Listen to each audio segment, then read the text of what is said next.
डेढ़ 2 साल में कितना लगा दिया होगा?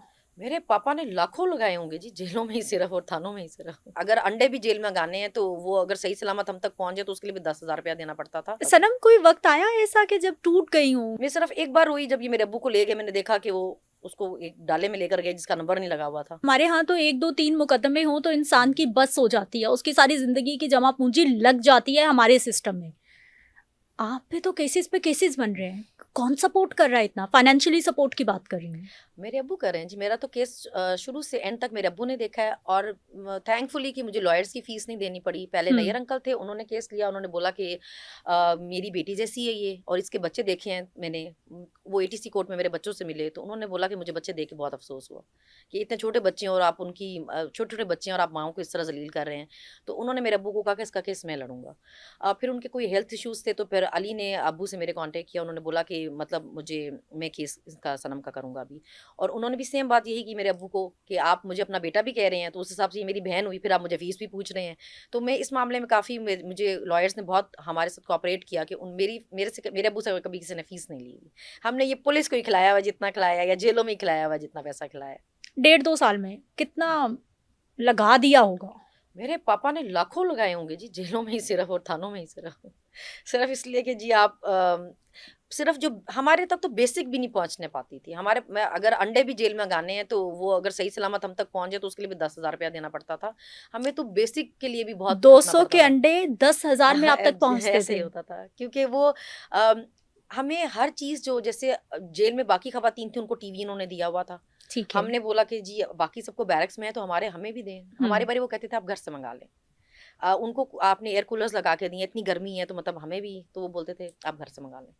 तो हमारे बारी इस तरह होता था, हमें अगर कोई चीज़ लेनी पड़ती थी जो बेसिक जो बाकियों को मिली भी होती हुँ, थी, हुँ। तो या तो आपको वो घर से मंगवानी पड़ती थी या तो फिर उनको उनका रेफरेंस देना पड़ता था कि ये उनके पास है तो भई हमें भी प्लीज़ दे दें।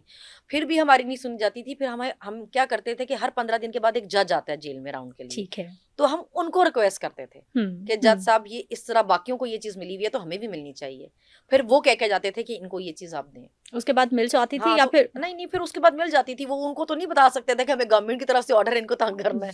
तो वो फिर उनको उनकी वज़ह से फिर उनको हमें देना पड़ता था। सनम कोई वक़्त आया ऐसा कि जब टूट गई हों कि बच्चों को देखकर, माँ रोती थी उनको देखकर कि नहीं बस हो गई है, ये मैं किस काम में पड़ गई हूँ, अच्छी खासी पुरसकून ज़िंदगी चल रही थी। हाँ, पुरसकून तो चल रही थी, इसमें तो कोई डाउट नहीं है। वो तो एक अल्लाह का बड़ा शुक्र है कि मैं हुँ, हमेशा बोलती हूँ कि मैंने एक बहुत ही कंफर्टेबल लाइफ़ गुज़ारी और बड़ी सेफ़, क्योंकि मेरे अब्बू ने हमेशा हमें बहुत सेफ़ रखा है। उन्होंने कभी हमारे तक कोई चीज़ आने ही नहीं दी। हुँ, मैंने कभी ये मुश्किलें नहीं देखी थी, मुझे इन चीज़ों का बिल्कुल नहीं पता था। हुँ, मगर जब टाइम पड़ा तो पता चला कि मैं अपने माँ-बाप की ही बेटी हूँ। मेरे हुँ। माँ-बाप जो हैं वो बिल्कुल डरने वाले लोगों में से नहीं हैं।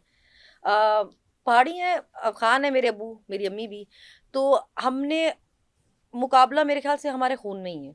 तो मेरे माँ-बाप ने मुझे कभी ये कहा ही नहीं है। मेरी अम्मी क्योंकि माँ है, माँ के दिल आपको पता है ऐसे होते हैं, वो रोती ज़रूर थी लेकिन उन्होंने मुझे कभी ये नहीं कहा कि बेटी बस करो। हुँ। मेरे अब्बू पता नहीं शहर-शहर और थाने-थाने और जिलों-जिलों और एक टाइम पे 3-3 अदालतों में मेरे केस चल रहे होते थे। हुँ। एटीसी में अलग चल रहा होता था, हाई कोर्ट में अलग चल रहा होता था और कई उधर चैलेंज हर जगह मेरे अब्बू पहुँचे होते थे। मेरे अब्बू के लिए लोग कहते थे ये इंसान नहीं लगता, ये रोबोट लगता है। ये हर वक़्त हर जगह पहुँचा होता है।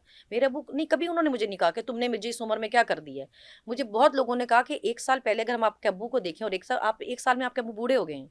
लेकिन मेरे बाप ने कभी मुझसे ये शिकवा नहीं किया हुँ। कि तुमने मुझे इस उम्र में कहाँ-कहाँ ख़वार करवाया और मैं कितना तुम्हारे पीछे ख़वार हुआ हूँ। उन्होंने मुझे मैं सिर्फ़ एक बार रोई जब ये मेरे अब्बू को ले गए, मैंने देखा कि वो उसको एक डाले में लेकर गए जिसका नंबर नहीं लगा हुआ था। तो मैंने उनको बोला कि मैंने आपको कभी रेज़िस्ट नहीं किया। आपने जितनी बार अरेस्ट किया मैं आपके साथ चुप करके गाड़ी में बैठी हूँ। मेरे अब्बू को सिर्फ़ इस तरह ना लेके जाएँ। मेरी अम्मी भी नहीं है, मैं अगर मेरी अम्मी बाद में मेरे से पूछेंगी मैं उनको क्या कहूँगी, अब्बू कहाँ गए हैं? मतलब हुँ। कौन लेकर गया? इस गाड़ी का नंबर भी नहीं जिसमें आप लेके जा रहे हैं। तो तब हाँ, मुझे वो इस्लामाबाद लेके गया अरेस्ट करके गुजरांवाला से, तो मैं उनको वहाँ पे सारी रात रिक्वेस्ट करती रही कि मुझे सिर्फ़ इतना बता दें कि मेरे अब्बू को छोड़ा है आपने। तो उन्होंने मुझे नहीं बताया और मेरे अब्बू वहाँ सारी रात कोशिश करते रहे कि किसी तरह मेरी बेटी को अंदर ये मैसेज पहुँचा दें कि मैं ठीक हूँ। तो मेरी अम्मी ने मुझे बोला कि तुम्हारे अब्बू को सारी रात ये परेशानी थी कि वो मेरी वज़ह से परेशान होगी। हुँ। तो जब मैं उनसे कोर्ट में मिली तो उन्होंने मुझे कहा कि मैं तब पहली दफ़ा ही रोई। तो मेरे अब्बू ने कहा कि खबरदार अगर मैंने तुम्हारी आँखों में कभी आँसू देखे तो, मुझे ले जाएँ, तुम्हारी माँ को ले जाएँ, जिसको मर्ज़ी ले जाएँ। मैं तुम्हें कभी रोता हुआ ना देखूँ। मेरी बेटी बहादुर बेटी है, हम लड़ेंगे और मैं तुम्हें रोता हुआ ना देखूँ। मुकाबला करना है तो फिर हम हिम्मत से मुकाबला करें। हुँ।